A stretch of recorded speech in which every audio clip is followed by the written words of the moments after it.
翻阿 Jamie 嘅啱啱講咗幾句，咁佢話我就一直都係喺 Castlereagh 對面間學校翻學嘅。咁佢話佢翻學嘅時間，如果唔係佢同佢媽咪同埋其他嘅鄰居一齊嘅抗爭，佢今日都唔會同翻佢啲朋友係可以一齊相聚。同埋尤其是佢話佢有一個好好嘅朋友叫 Sarah， 今日都喺度嘅。如果唔係佢哋新捐人嘅抗爭咧，佢哋一早已經俾人踢走咗，佢又唔可以同佢啲朋友一齊團聚啦。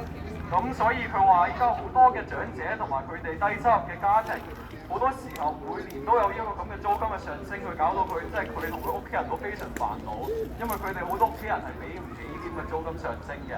所以佢話唔單止呢個抗爭唔係單止關於我哋嘅住客，而先生都係一個先嘅老師嘅抗爭，因為佢話大家可能都唔知，因為老師其實好多人工都好低。佢哋都俾唔起租嘅，我話佢有自己好多呢度學校嘅先生，自己都要買糧食券，因為佢哋嘅租金同埋佢哋嘅人工都係唔夠，所以我哋居民嘅抗爭同埋依家老師嘅工會嘅抗爭，其實係應該牽連大家係一致嘅，因為如果先生都受苦嘅，我哋身為住客、唐家嘅住客，大家都係一齊受苦嘅。其實呢個國家佢話其實有好多嘅資源係可以真係俾翻我哋打工族嘅人士，先生又係，我哋唐街住客又係。但係佢哋不但止唔係撥錢出嚟，真係支持翻我哋嘅住客，而佢哋竟然係撥錢去繼續打啲無理嘅仗，同埋俾錢去支持呢個移民局無理嘅恐嚇我哋嘅社區。佢其實應該要政府俾多啲錢去支持翻我哋嘅家園、我哋嘅學校、我哋先生嘅人工、我哋嘅租金，